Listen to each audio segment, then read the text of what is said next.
Assalamualaikum warahmatullahi wabarakatuh. Selamat pagi teman pemilih, salam sehat untuk kita semua. Kembali lagi bersama saya Fitri Andriani dalam podcast Bisa Pemilu, bicara seputar pemilu KPU Kabupaten Kampar. Nah, teman pemilih, pagi ini kita sudah kedatangan tamu yang sangat spesial sekali untuk mengisi acara podcast kita pada pagi hari ini. Beliau adalah Bapak Rudinal B, Sekretaris KPU Provinsi Riau. Kita sapa dulu Pak Rudinalnya. Assalamualaikum Pak. Waalaikumsalam warahmatullahi wabarakatuh. Apa kabar Pak? Alhamdulillah baik Bu Fit. Bagaimana perjalanan menuju Kampar tadi Pak? Lancar? Alhamdulillah lancar ya. Sekarang ya kita beruntung bahwa Kampar ini sudah punya tol ya, sehingga mempersingkat waktu gitu. Tapi ya kita tidak bisa melihat kampung-kampung jadinya nih kalau sudah lewat tol. Oke, terima kasih sekali Pak sudah menyempatkan waktu untuk hadir di sini di podcast Bisa Pemilu. Nanti kita akan mungkin berbicara sedikit tentang bagaimana pengalaman Bapak selama 10 tahun mengabdi di KPU yang tentu sudah banyak pengalaman ya Pak. Terus kemudian kira-kira apa yang menarik menurut Bapak selama 10 tahun perjalanan karir di KPU ini Pak? Saya dulunya memang berasal dari pegawai pemerintah daerah ya, dari Pemkab Kabupaten Siak. Saya bergabung di KPU ini di tahun 2015, tepatnya di 15 November 2015. Nah memang jauh berbeda ya pengalaman saya hampir 18 tahun menjadi pegawai pemerintah kabupaten, kemudian saya masuk ke lembaga penyelenggara pemilu. Waktu saya masuk 2015 itu kita sudah langsung ketemu dengan pemilihan kepala daerah. Kalau tidak salah saya itu bulan Desember ya. Nah, dalam perjalanannya ya tentu banyak suka duka ya. Saya sempat berpindah ke Provinsi Jawa Tengah, tepatnya di September 2022. Kemudian kembali lagi ke Riau di 2024. Nah, kalau kita lihat dari sisi beban tugas, dari sisi geografis, rasanya saya cukup kaget ya dari Provinsi Riau dengan jumlah kabupaten kota awalnya cuma 12, kemudian DPT kita paling sekitar 6 jutaan. Nah, begitu saya pindah ke Jawa Tengah, saya menghadapi 35 satker KPU kabupaten kota dengan jumlah pemilih lebih kurang 28.800.000 ya. Lompatan dan lipatan yang luar biasa gitu ya. Sehingga saya memang harus bisa fokus, apalagi saya pindah ke Jawa Tengah itu memang di pelaksanaan pemilu pertama serentak ya 2024 ya. Tapi alhamdulillah kita bisa melaksanakan tugas dengan baik ya, dengan plus minus. Tapi tentunya saya katakan lagi bahwa seorang sekretaris KPU Provinsi Riau itu membawahi ASN ya, baik di 12 kabupaten kota di Riau, 35 kabupaten kota di ini ya, tentunya kita harus bisa memanage dengan baik, memberikan contoh ya kepada teman-teman bagaimana bisa memberikan supporting kepada lembaga kita, khususnya mungkin supporting kita sesuai tugas kepada masing-masing pada saat tahapan baik pemilu maupun pilkada. Nah, dengan perjalanan Bapak mulai dari Provinsi Riau sampai ke Jawa Tengah tentu banyak hal yang ditemukan. Yang paling berat itu apa tantangannya Pak dalam hal pelaksanaan tahapan-tahapan pemilu yang Bapak temui gitu? Ya, kalau kita berbicara berat ya, tentu memang pada tahapan-tahapan krusial ya, terutama kalau dibandingkan misalnya tahapan penerimaan calon atau pendaftaran calon, pendaftaran partai politik. Nah, kita memang begitu masuk tahapan penyiapan logistik, baik itu pemilu dan pilkada, ini tantangannya sudah semakin besar gitu ya, karena kita sudah dibatasi dengan waktu, dengan geografis wilayah.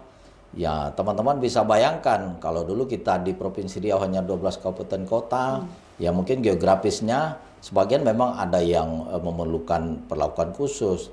Nah, tetapi dengan saat saya bertugas di Jawa Tengah, 35 kabupaten kota itu dengan jumlah DPT 28 juta yang sangat ini ya, waktu pemilu ya, pemilu itu kan kalau dia itu DPRD provinsi, dapilnya sudah berapa gitu ya. Jadi kalau terkait surat suara, wah kita sangat hati-hati sekali ya, karena memang surat suara ini kalau sudah sangat tertukar, nah ini sangat repot. Nah, bayangkan saja kalau dengan 35 kabupaten kota itu ya, saya betul-betul harus intens ya memonitor perkembangan terutama di tahapan logistik, bagaimana pemenuhan baik itu untuk kesiapan di tempat pemungutan suara, bagaimana kelengkapannya.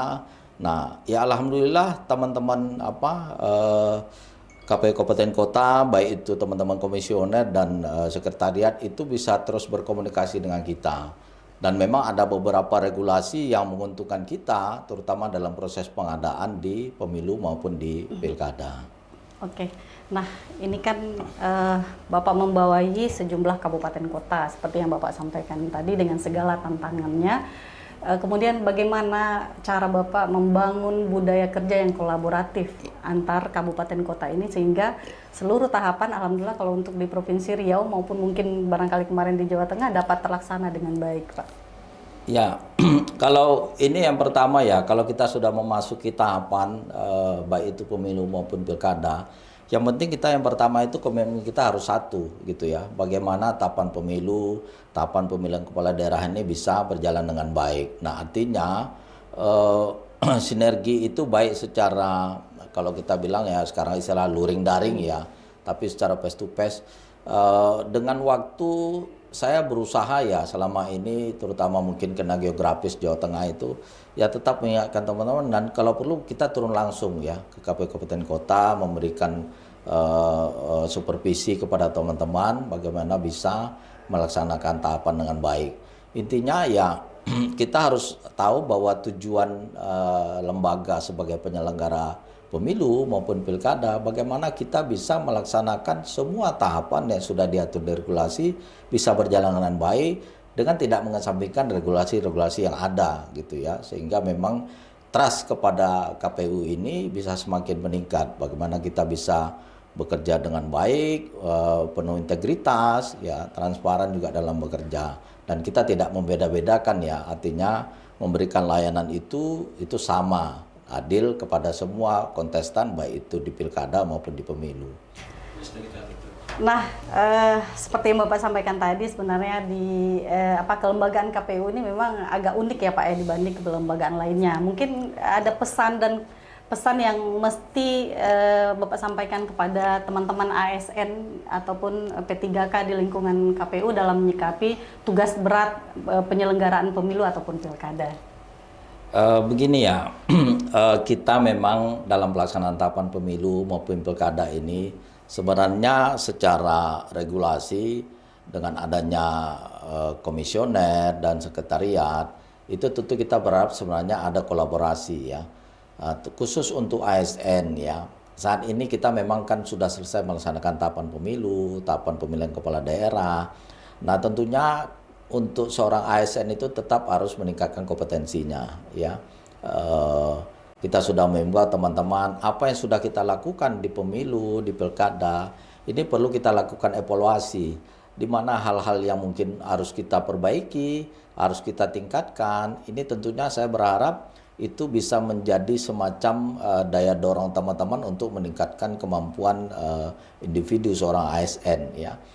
KPU sekarang sudah mempunyai salah satu pusat ya, pusat pengembangan sumber daya manusia yang dipimpin oleh seorang eselon 2 yaitu kepala pusat ya. Dan itu sekarang ada namanya Simple gitu ya. Simple itu sistem untuk pelatihan bagi seorang ASN. Nah, saya selalu berpesan juga gitu.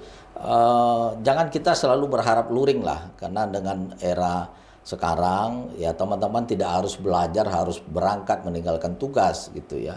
Banyak cara-cara untuk meningkatkan kompetensi, mengikuti pelatihan yang baik sekarang namanya e-learning ya, kemudian dengan Simple tadi kita bisa mengikuti.